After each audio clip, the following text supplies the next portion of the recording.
হিমেল যত সামনে এগিয়ে যাচ্ছে ততই তার শক্তি যেন ক্রমশই কমে যাচ্ছে। হিমেল এসে থামে দরজার কাছে, তারপর কাঁপা কাঁপা হতে বাড়ির কলিং বেল বাজায়। ড্রয়িং রুমে বসে গল্প করছিলেন চৌধুরী বাড়ির দুই কর্ত্রী শামীমা সুলতানা আর আমিরা ইয়াসমিন। হঠাৎ কলিং বেলের শব্দে তাদের দৃষ্টি যায় দরজার দিকে। শামীমা সুলতানা দরজা খোলার উদ্দেশ্যে উঠতে নিলেই আমিরা ইয়াসমিন বলেন, ভাবি তুমি বসো, তোমার না পায়ে ব্যথা? আমি দেখছি কে আসলো। শামীমা সুলতানা আর না করলেন না, তিনি আবার বসে পড়লেন সোফায়। আজ সকালে সিঁড়ি থেকে পা পিছলে পড়ে যাওয়ায় কোমর আর পায়ে ভালোই ব্যথা পেয়েছেন তিনি। হাঁটতে গেলেও ভীষণ কষ্ট পাচ্ছেন। আমিরা ইয়াসমিন দরজা খুলতেই তিনি থমকে দাঁড়ালেন। স্বপ্ন নয় তো এটা? আমিরা ইয়াসমিনের মনে হলো যদি এটা স্বপ্ন হয় তাহলে যেন এই স্বপ্ন আর কোনোদিনও যেন না ভাঙে। আমিরা ইয়াসমিনকে দরজার সামনে থা হয়ে দাঁড়িয়ে থাকতে দেখে শামীমা সুলতানা এক রাশ কৌতূহল নিয়ে বলেন, কে আসছে আমিরা? আমিরা ইয়াসমিন কোনো রকম ঠোঁট নেড়ে বলল, হিম। ছোট এই বাক্যটুকু যেন শামীমা সুলতানার কানে বাজা পর ন্যায় শব্দ হলো। তিনি ক্ষণিক সময়ের জন্য ভুলে গেলেন কোমর আর পায়ের ব্যথা।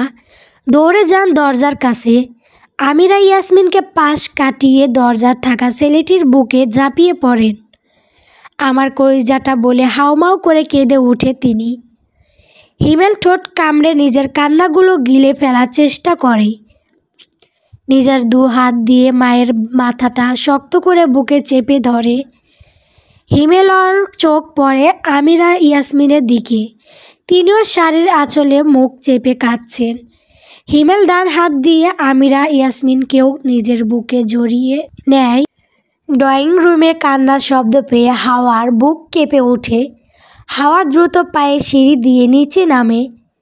নিচে নামতেই পা থেমে যায়, তার কাঁপা কাঁপা গলায় উচ্চারণ করে, ভাইয়া। আচমকা শব্দ পেতেই হিমেল মাথা তুলে সামনের দিকে তাকায়।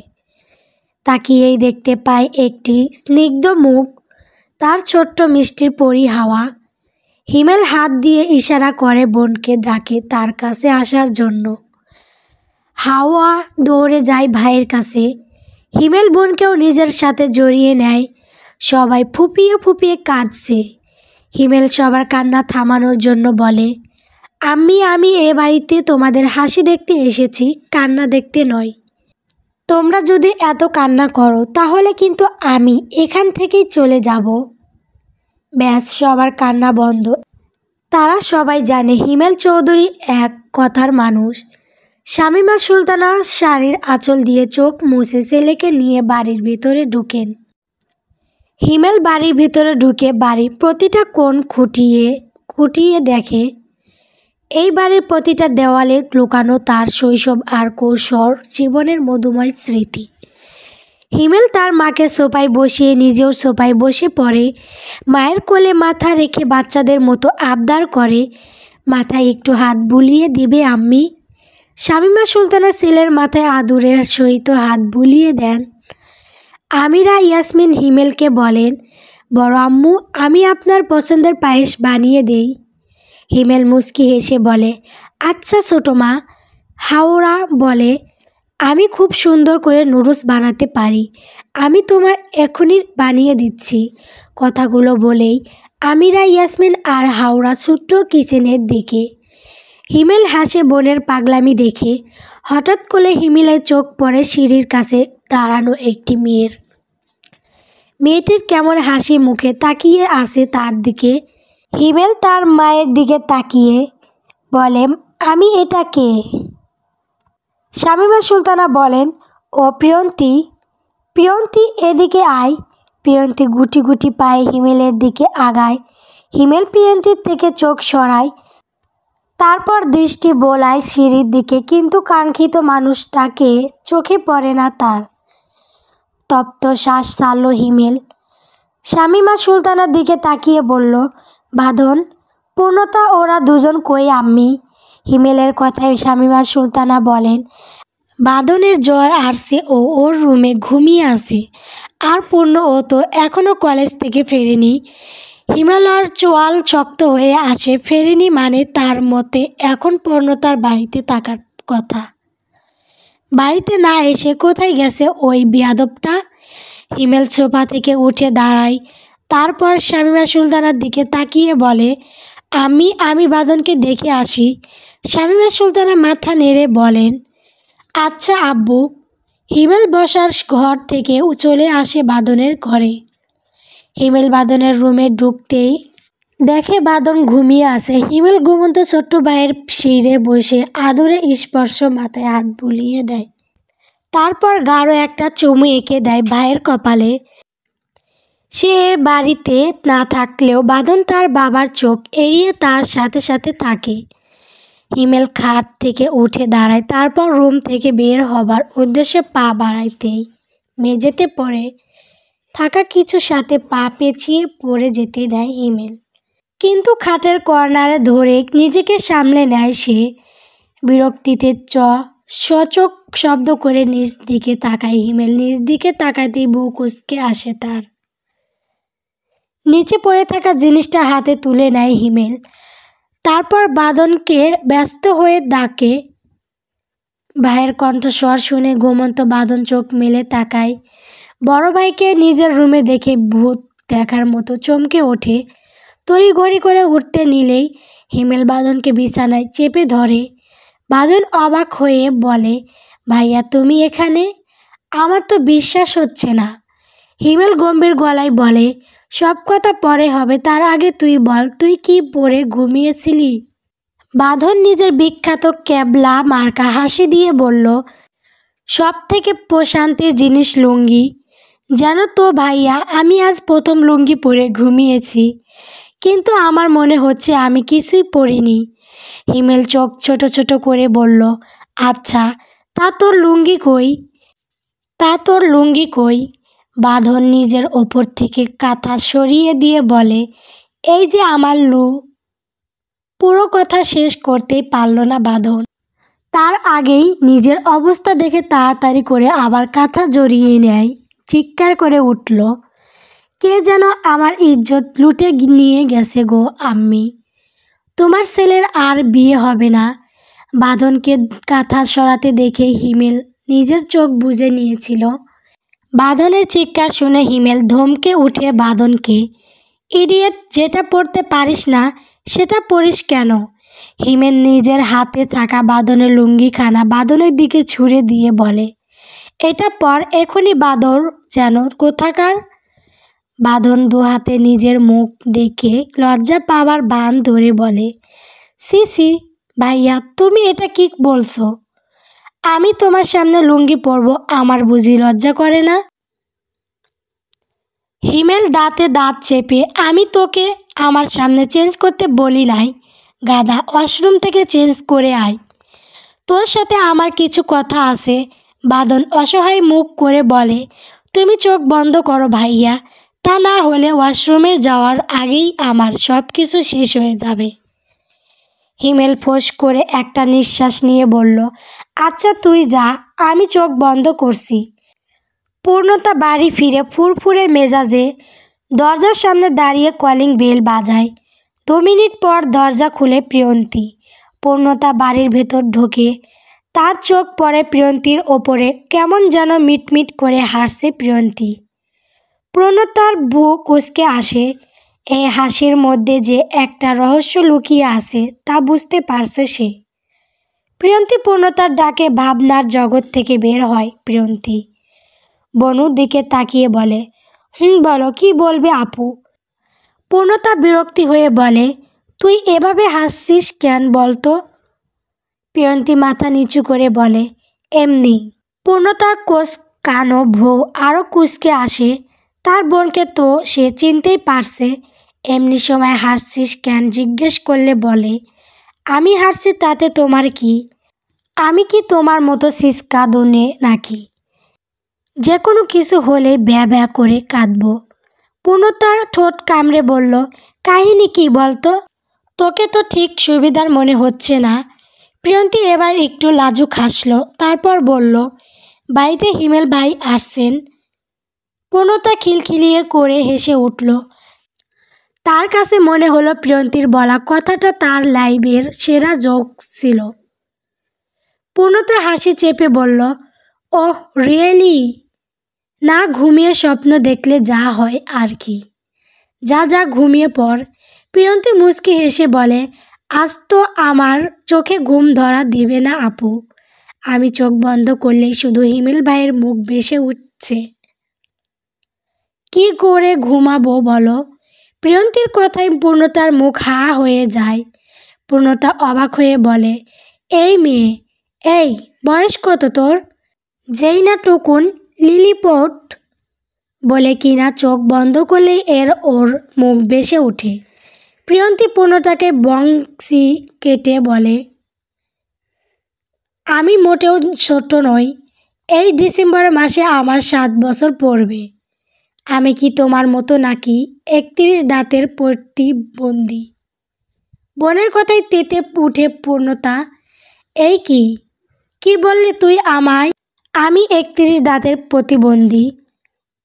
বেশি বেয়াদব হয়েছিস তুই। তা দাঁড়া, আমি আম্মুকে ডাকছি। ওদের 2 বোনের চেঁচামেচি শুনে হাওড়া কিচেন থেকে বেরিয়ে আসে। তারপর দুজনের দিকে তাকিয়ে বলে, কি হয়েছে, দুইটা ঝগড়া করছিস কেন শুনি? প্রিয়ন্তী মুখ গোমড়া করে বলল, দেখো না বড় আপু, আমি মেজো আপুকে বলছি হিমেল ভাই আসছেন, কিন্তু আমার কথা আপু বিশ্বাস করছে না। তুমি বলো হিমেল ভাই সত্যি আসছেন? পূর্ণতার বুকে চিনচিন ব্যথা শুরু হয়। সত্যি কি সেই মানুষটা এসেছে? পূর্ণতা হাওয়ার দিকে তাকায়, তারপর ভাঙা গলায় বলে, আপু সত্যি কি হিমেল ভাই পুরো কথা শেষ করতে পারল না পূর্ণতা, তার আগেই তার কানে এলো এক পুরুষালী গমগমে গলার আওয়াজ। কিন্তু হয়েছে এখানে। হৃদয়ের রেইনবো, শান্তা জাহান, পর্ব 4। কি হয়েছে এখানে? হিমেলের গম্ভীর গলায় আওয়াজে 3 জন সিঁড়ির দিকে তাকায়। পূর্ণতার বুক কাঁপছে, পিপাসায় গলা শুকিয়ে কাঠ হয়ে যায়। কতটা বছর পর আজ এত কাছ থেকে শুনল তার প্রিয় মানুষটার কণ্ঠস্বর। পূর্ণতা চোখ তুলে তাকায় হিমেলের দিকে। হিমেল তার দিকেই তাকিয়েছিল। চোখাচোখি হয় দুজনের। পূর্ণতা চোখ নামিয়ে নেয়। পূর্ণতার খুব করে বলতে ইচ্ছে হলো, আপনি এভাবে তাকাবেন না হিমেল ভাই। আপনার ওই বাজ পাখির ন্যায় দৃষ্টি যে আমার এই ছোট্ট হৃদয়টাকে ছিন্ন ভিন্ন করে দেয়। কিন্তু মুখে কিছু বলার সাহস পেল না। হিমেল বাদনের রুমে ছিল। হঠাৎ বসার ঘর থেকে চেঁচামেচির আওয়াজ পেয়ে সে নিচে চলে এসেছে। হিমেল শব্দ তুলে সিঁড়ি বেয়ে নিচে নামে।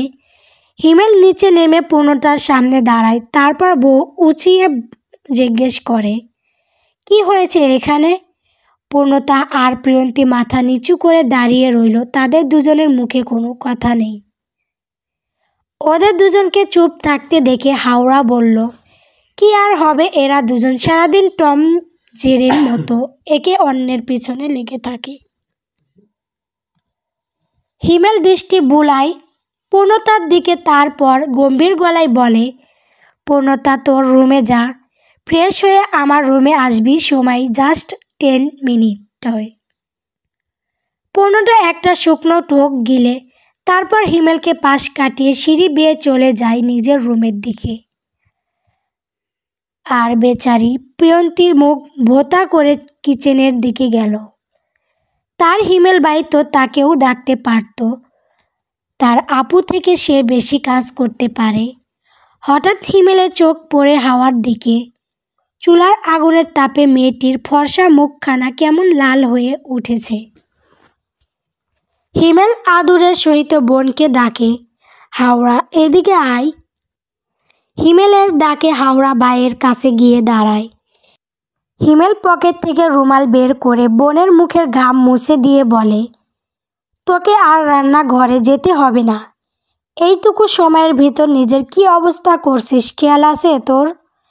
ভাইয়ের আদুরে কথায় হাওড়া হাসে। তখনই হঠাৎ কলিং বেল বেজে ওঠে। হাওয়া ছোট ছোট পায়ে গিয়ে দরজা খুলে দেয়। দরজা খুলতেই দেখতে পায় একজন গার্ডের হাসি মাখা মুখ। গার্ডটি হাওয়ার দিকে একটি প্যাকেট এগিয়ে দিয়ে বলে, এই ব্যাগটি স্যারকে দিয়ে দিবেন ম্যাম। আচ্ছা। ব্যাগ নিয়ে হাওয়া হিমেলের হাতে দিয়ে দেয়। তারপর সে আবার চলে যায় কিচেনের দিকে। তার নুডলস বানানো এখনও শেষ হয়নি। হিমেল ব্যাগ নিয়ে চলে যায় নিজের রুমের দিকে। দরজা খুলে হিমেল নিজের রুমে ঢুকে। 10 বছর আগে ঠিক যেমন ছিল এখনও ঠিক তেমনটাই রয়েছে। হিমেল তার সারা রুম জুড়ে পায়চারি করে একবার, তারপর বিছানায় গা এলিয়ে দিয়ে যেন 10 বছরের ক্লান্তি এক নিমেষেই শেষ করার ব্যথা চেষ্টা। হিমেল চোখ বন্ধ ক্লান্তি দূর করার চেষ্টা করে। হঠাৎ করে হিমেলের ফোন বেজে ওঠে। বিরক্তিতে হিমেলের বুক কুঁচকে আসে। হিমেল শোয়া থেকে উঠে বসে। পকেট থেকে ফোন বের করতেই দেখে রাতুল কল করেছে। ফোন রিসিভ করতে শুনতে পায় রাতুলের নম্র গলার আওয়াজ, ভাই আপনি কাপার পেয়েছেন? হিমেল গম্ভীর গলায় বলে, পেয়েছি। ভাই সব ঠিক আছে তো? আপনার বাবা আপনাকে আবার কিছু বলেননি তো? বাবা এখনো বাড়ি ফেরেননি। ও আচ্ছা ভাই, তাহলে যদি আপনার আরও কিছু প্রয়োজন পড়ে তাহলে আমায় আবার ফোন দিয়ে বললেন। আচ্ছা বলে হিমেল ফোন কেটে দেয়। সে মূলত রাতুলকে বলেছিল তার জন্য কাপড় কিনে পাঠাতে। এখানে তার পরার মতোই কোনো কাপড় নেই। এ বাড়িতে তার অনেক কাপড় আছে কিন্তু সেগুলো এখন তার পরার অযোগ্য। হিমেল ভাই ভেতরে আসবো। পূর্ণতার কথায় হিমেল ফোন থেকে দৃষ্টি সরিয়ে দরজার দিকে তাকায়। পূর্ণতার পরনে সাদা রঙের একটি গাউন আর লেগিংস। ভেজা চুলগুলো থেকে টপ টপ করে পানি ঝরছে। হিমেল ভেবে পেল না এতটুকু সময়ের মধ্যে এই মেয়ে গোসল করলো কিভাবে। পূর্ণতার ঠোঁটগুলো তীর তীর করে কাঁপছে। হিমেল পূর্ণতার ঠোঁটের দিকে তাকিয়ে একটা শুকনো ঢোক গিলে তারপর শান্ত কণ্ঠে বলে, আয় পূর্ণতা। গুটি গুটি পায়ে রুমে ঢুকে এসে হিমেলের সামনে মাথা নিচু করে দাঁড়ায়। ফোন কিনে দিছে কে? হিমেলের গম্ভীর আওয়াজে পূর্ণতা মাথা তুলে হিমেলের দিকে তাকায়। তারপর ফিসফিস করে বলে, ভাইয়া। কোন ভাইয়া? আকিব ভাইয়া, আমার বড় খালামণির ছেলে। ম্যারেড নাকি আনম্যারেড? আনম্যারেড। ওহ বলেই হিমেল পূর্ণতার দিকে একবার ভালো করে তাকায়। তারপর ঠোঁট কামড়ে বলে, আচ্ছা এখন যা রুমে গিয়ে রেস্ট নে। পূর্ণতা যেভাবে এসেছিল ঠিক সেভাবে গুটি গুটি পায়ে বের হয়ে যায়। পূর্ণতা চলে যেতে হিমেল বড় বড় করে শ্বাস টেনে নিজের ভিতরে নেয়। রুমের ভেতর সরিয়ে থাকা নিজের প্রেয়সীর শরীরের ঝাঁঝানো মিষ্টি গন্ধটা চেয়ে তাকে মাতাল করে দেয়। মাগরিবের আজান শেষে শামীমা সুলতানা সব ছেলে মেয়েদের ডাকলেন পায়েস আর নুডলস খাওয়ার জন্য। হাওড়া নিচে ছিল। প্রথমে খাবার ঘরে এলো হিমেল, তার 2 মিনিট পর এলো বাদন। সে এসে ভাইয়ের পাশেই চেয়ারে বসলো। বাদনের পরপর এলো পূর্ণতা আর প্রিয়ন্তী, 2 বোন একসাথে খাবার ঘরে ঢুকতেই দুজনের চোখ পড়ে হিমেলের দিকে। হিমেল শান্ত হয়ে বসে আছে খাবার টেবিলে। হিমেলের বাঁ পাশের চেয়ারে বসা বাদন আর ডান পাশের চেয়ার খানা খালি। প্রিয়ন্তী আর পূর্ণতা দুজন দুজনের দিকে আর চোখে তাকায় একবার, তারপর পায়ের গতি বাড়িয়ে হেঁটে যায় সেদিকে। প্রিয়ন্তী প্রায় দৌড়ে গিয়ে বসে পড়ল হিমেলের পাশের চেয়ারে। পূর্ণতা হিমেলের পাশের চেয়ারে না বসতে পেরে মুখ কালো হয়ে গেল তার। হাওড়া বসে পড়ে হিমেলের সামনের চেয়ারে। তারপর পূর্ণতার দিকে তাকিয়ে হাত দিয়ে ইশারা করে বলে, পূর্ণ তুই আমার পাশে এসে বস। পূর্ণতা মুখ গোমড়া করে বসে পড়ে হাওড়ার পাশে। হিমেল শান্ত চোখে চেয়ে দেখে তার প্রেয়সীর অভিমানী মুখ। হিমেল মনে মনে হাসে। পূর্ণতার চোখ পড়ে প্রিয়ন্তীর ওপর। প্রিয়ন্তী তার মুখের দিকে তাকিয়ে প্রশান্তির হাসি হাসছে। প্রিয়ন্তীর হাসি দেখে পূর্ণতার গা পিত্তি জ্বলে উঠে। পূর্ণতা কটমট দৃষ্টিতে তাকায় প্রিয়ন্তীর দিকে। পূর্ণতার দৃষ্টি দেখে প্রিয়ন্তী মুখ বাঁকায়। এমনিতে হিমেলের পাশে না বসতে পারায় কষ্ট, আর প্রিয়ন্তী গা জ্বালানো হাসি দেখে রাগে দুঃখে পূর্ণতার কান্না পায়। পূর্ণতা আর বসে থাকতে পারে না, চেয়ারে সেরে উঠে দাঁড়ায়। তারপর ভ্যা ভ্যা করে কেঁদে দেয়। চলবে।